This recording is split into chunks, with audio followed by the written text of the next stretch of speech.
आज मैं आपके सामने श्रीमद् भगवद गीता के तीसरे अध्याय का महात्म्य लेकर उपस्थित हूँ। मैं अनामिका आप सभी का हार्दिक अभिनंदन और स्वागत करती हूँ।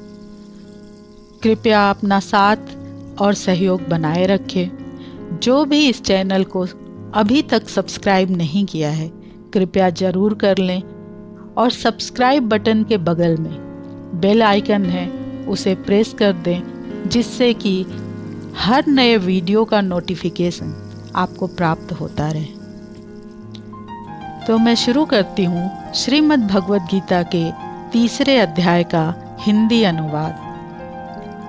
इस पर अर्जुन ने प्रश्न किया कि हे जनार्दन, यदि कर्मों की अपेक्षा ज्ञान आपके श्रेष्ठ मान्य है, तो फिर हे केशव, मुझे भयंकर कर्मों में क्यों लगाते हैं तथा आप मिले हुए से वचन से मेरी बुद्धि को मोहित सी करते हैं। इसलिए उस एक बात को निश्चय करके कहिए कि जिससे मैं कल्याण को प्राप्त हूँ। इस प्रकार अर्जुन के पूछने पर श्री कृष्ण महाराज बोले, हे निष्पाप अर्जुन, इस लोक में दो प्रकार की निष्ठा मेरे द्वारा पहले कही गई है, ज्ञानियों की ज्ञान योग से और योगियों की निष्काम योग से। परंतु किसी भी मार्ग के अनुसार कर्मों को स्वरूप से त्यागने की आवश्यकता नहीं है, क्योंकि मनुष्य न तो कर्म के न करने से निष्कर्मता को प्राप्त होता है और न कर्म को त्यागने मात्र से भगवान का साक्षात्कार रूप सिद्धि को प्राप्त होता है, तथा सर्वथा कर्म का स्वरूप से त्याग हो भी नहीं सकता, क्योंकि कोई भी पुरुष किसी काल में क्षण मात्र भी बिना कर्म किए नहीं रहता है। निःसंदेह सभी पुरुष प्रकृति से उत्पन्न हुए गुणों द्वारा परवश हुए कर्म करते हैं। इसलिए जो मूढ़ बुद्धि पुरुष कर्मेंद्रियों को हठ से रोककर इंद्रियों के भोगों को मन से चिंतन करता रहता है, वह मिथ्याचारी अर्थात दंभी कहा जाता है। और हे अर्जुन, जो पुरुष मन से इंद्रियों को वश में करके अनासक्त हुआ कर्मेंद्रियों से कर्मयोग का आचरण करता है, वह श्रेष्ठ है। इसलिए तू शास्त्र विधि से नियत किए हुए स्वधर्म रूप कर्म को कर, क्योंकि कर्म न करने की अपेक्षा कर्म करना श्रेष्ठ है, तथा कर्म न करने से तेरा शरीर निर्वाह भी नहीं सिद्ध होता। हे अर्जुन, बंधन के भय से भी कर्मों का त्याग करना योग्य नहीं है, क्योंकि यज्ञ अर्थात विष्णु के निमित्त किए हुए कर्म के सिवा अन्य कर्म में लगा हुआ ही यह मनुष्य कर्मों द्वारा बांधता है। इसलिए हे अर्जुन, आसक्ति से रहित हुआ उस परम परमेश्वर के निमित्त कर्म का भली प्रकार आचरण कर। कर्म न करने से तू पाप को भी प्राप्त होगा, क्योंकि प्रजापति ब्रह्मा ने कल्प के आदि में यज्ञ सहित प्रजा को रचकर कहा कि इस यज्ञ द्वारा तुम लोग वृद्धि को प्राप्त हो, और यह यज्ञ तुम लोगों को इच्छित कामनाओं को देने वाला होए, तथा तुम लोग इस यज्ञ द्वारा देवताओं की उन्नति करो और वे देवता लोग तुम लोगों की उन्नति करें। इस प्रकार आपस में कर्तव्य समझकर उन्नति करते हुए परम कल्याण को प्राप्त होए, तथा यज्ञ द्वारा बढ़ाए हुए देवता लोग तुम्हारे लिए बिना मांगे ही प्रिय भोगों को देंगे। उनके द्वारा दिए हुए भोगों को जो पुरुष इनके लिए बिना दिए ही भोगता है, वह निश्चय चोर है। कारण कि यज्ञ से शेष बचे हुए अन्न को खाने वाले श्रेष्ठ पुरुष सब पापों से छूटते हैं, और जो पापी लोग अपने शरीर पोषण के लिए ही पकाते हैं वे तो पाप को ही खाते हैं। क्योंकि संपूर्ण प्राणी अन्न से उत्पन्न होते हैं और अन्न की उत्पत्ति वृष्टि से होती है तथा वृष्टि यज्ञ से होती है, और वह यज्ञ कर्मों से उत्पन्न होने वाला है तथा उस कर्म को तू वेद से उत्पन्न हुआ जान, और वेद अविनाशी परमात्मा से उत्पन्न हुआ है। इससे सर्वव्यापी परम अक्षर परमात्मा सदा ही यज्ञ में प्रतिष्ठित है। हे पार्थ, जो पुरुष इस लोकों में इस प्रकार चलाए हुए सृष्टि चक्र के अनुसार नहीं बरतता है, अर्थात शास्त्रानुसार कर्मों को नहीं करता है, वह इंद्रियों के सुख को भोगने वाला पापायु पुरुष व्यर्थ ही जीता है। परंतु जो मनुष्य आत्मा ही में प्रीति वाला है और आत्मा ही में तृप्त तथा आत्मा में ही संतुष्ट हुए, उसके लिए कोई कर्तव्य नहीं है, क्योंकि इस संसार में उस पुरुष का किए जाने से भी कोई प्रयोजन नहीं है और न किए जाने से भी कोई प्रयोजन संपूर्ण भूतों के कुछ भी स्वार्थ का संबंध रखता है, तो भी उसके द्वारा केवल लोक हितार्थ कर्म किए जाते हैं। इससे तो अनासक्त हुआ निरंतर कर्तव्य कर्म का अच्छी प्रकार आचरण कर, क्योंकि अनासक्त पुरुष कर्म करता हुआ परमात्मा को प्राप्त होता है। इस प्रकार जनकादि ज्ञानी जन भी आसक्ति रहित कर्म द्वारा ही परम सिद्धि को प्राप्त हुए हैं।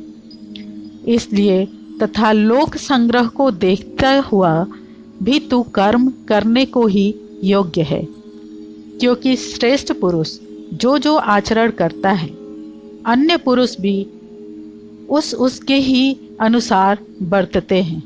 वह पुरुष जो कुछ प्रमाण कर देता है, लोग भी उसी के अनुसार बरतते हैं। इसलिए हे अर्जुन, यद्यपि मुझे तीनों लोकों में कुछ भी कर्तव्य नहीं है तथा किंचित भी प्राप्त होने योग्य वस्तु अप्राप्त नहीं है, तो भी मैं कर्म में ही बरतता हूँ, क्योंकि यदि मैं सावधान हुआ कदाचित कर्म में न बरतूं, तो हे अर्जुन, सब प्रकार से मनुष्य मेरे बर्ताव के अनुसार बरतते हैं, अर्थात बरतने लग जाएंगे।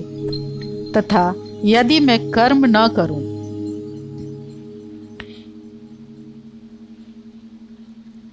तो ये सब लोग भ्रष्ट हो जाएं और मैं वर्ण संकर का करने वाला हूँ तथा इस सारी प्रजा का हनन करूं, अर्थात मारने वाला बनूं।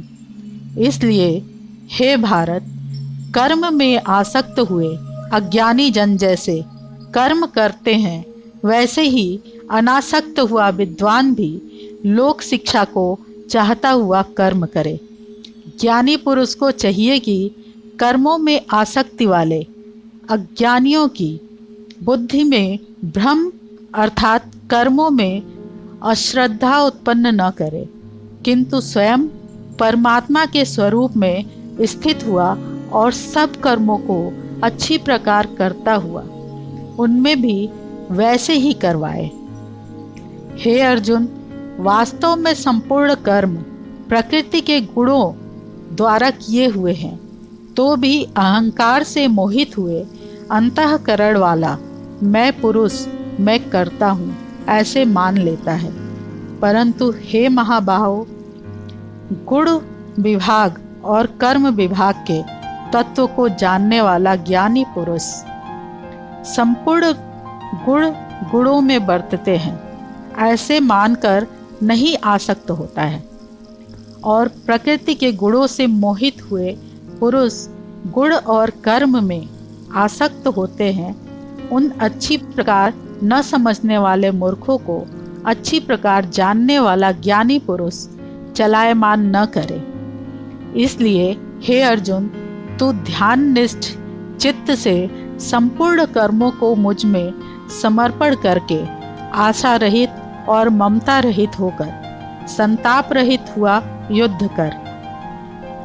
हे अर्जुन, जो कोई भी मनुष्य दोष बुद्धि से रहित और श्रद्धा से युक्त हुए सदा ही मेरे इस मत के अनुसार बरतते हैं, वे पुरुष संपूर्ण कर्मों से छूट जाते हैं। और जो दोष दृष्टि वाले मूर्ख लोग इस मेरे मत के अनुसार नहीं बरतते हैं, उन संपूर्ण ज्ञान के मोहित चित्त वालों को तू कल्याण से भ्रष्ट हुए ही जान।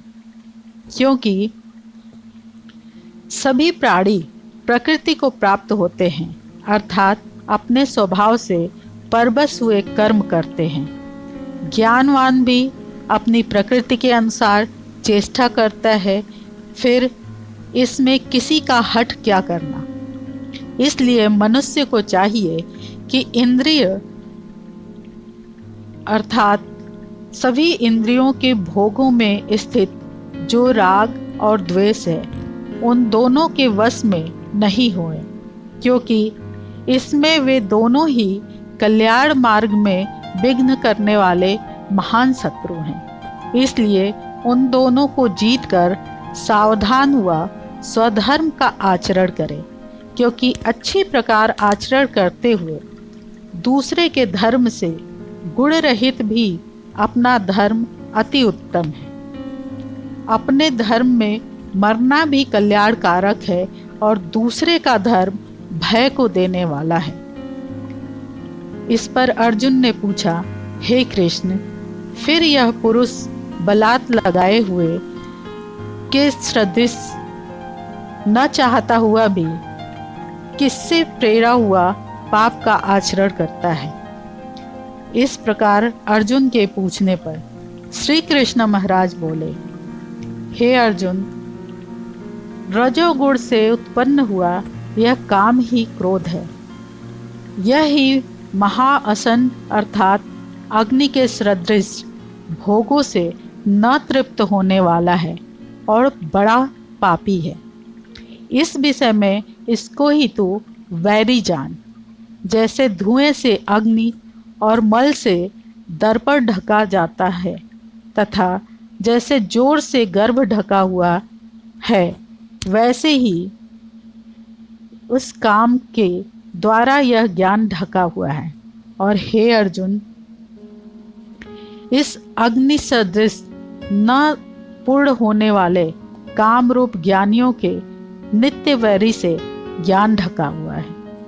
इंद्रियां, मन और बुद्धि इस काम में वास स्थान कहे जाते हैं, और यह काम इन मन, बुद्धि और इंद्रियों द्वारा ही ज्ञान को आच्छादित करने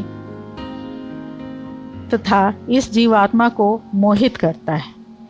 इसलिए हे अर्जुन, तू पहले इंद्रियों को वश में करके ज्ञान और विज्ञान के नाश करने वाले इस काम पापी को निश्चय पूर्वक मार। और यदि तू समझे कि इंद्रियों को रोककर काम रूप बैरी को मारने की मेरी शक्ति नहीं है, तो तेरी यह भूल है। क्योंकि इस शरीर से तो इंद्रियों को पर श्रेष्ठ, बलवान और सूक्ष्म कहते हैं, और इंद्रियों से पर मन है, और मन से भी पर बुद्धि है, और जो बुद्धि से भी अत्यंत पर है वह परमात्मा है। इस प्रकार बुद्धि से पर अर्थात सूक्ष्म तथा सब प्रकार बलवान और श्रेष्ठ अपने आत्मा को जानकर और बुद्धि के द्वारा मन को वश में करके, हे महाभाव, अपनी शक्ति को समझकर इस दुर्जय काम रूप शत्रु को मार। इस प्रकार इति श्री भगवद गीता रूपी उपनिषद एवं ब्रह्म विद्या तथा योग्य शास्त्र विषयक श्री कृष्ण और अर्जुन के संवाद में कर्म योग नामक तीसरा अध्याय पूर्ण हुआ। मैं अपनी वाणी को यहीं विराम देती हूँ। जय सनातन, जय भारत।